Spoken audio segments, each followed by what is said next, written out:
inú ìbànújẹ́ ní ẹgbẹ́ àwọn olùdásílẹ̀ iléèwé aládàáni èèyàn private school proprietors ní ìpínlẹ̀ Èkó ẹni wọ́n wà báyìí o nígbà tí àjálù ńlá tó jálù wọn lọ́jọ́ Monday tí ṣe ọjọ́ 18 oṣù kejìlá ọdún tá a wà yìí pẹ̀lú bí ọ̀kan pàtàkì lára wọn ọ̀gbẹ́ni Kẹ́hìndé Ọmọ́tọ̀ṣọ́ tó ní iléèwé Atlas Group of School tó wà lágbègbè Ìdọ̀pẹ̀mú ìyẹn nítòsí Agége ní ìpínlẹ̀ Èkó bó ṣe fẹ́ sọdá lójú ọ̀nà ṣùgbọ́n tí mọ́tò tó kọlù tó sì pa sójú títì.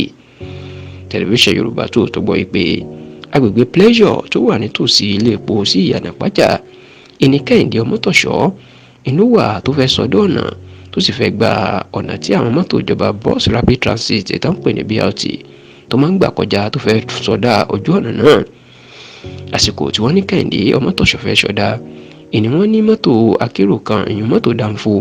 inú ń sá eré tó ń wa ìwàkuwà bọ̀ tó ń gbójú ọ̀nà BRT tí kò lẹ́tọ̀ọ́ láti gbà. Ṣé Kẹ́hìndé Ọmọ́tọ̀ṣọ́ kò sì mọ̀ wípé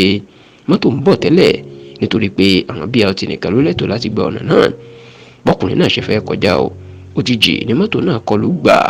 bẹ́ẹ̀ ló pa lẹ́sẹ̀kẹsẹ̀ tí ó jẹ́ délé ìwòsàn rárá.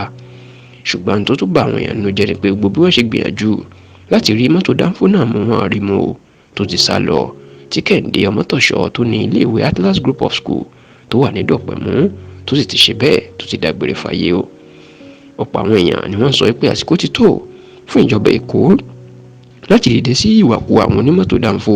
tí wọ́n máa ń gba ojú ọ̀nà márosẹ̀ BRT tí wọ́n lẹ́tọ̀ọ́ láti gbà nítorí pé ọ̀pọ̀ èèyàn ni wọ́n ti ṣekú pa bẹ́ẹ̀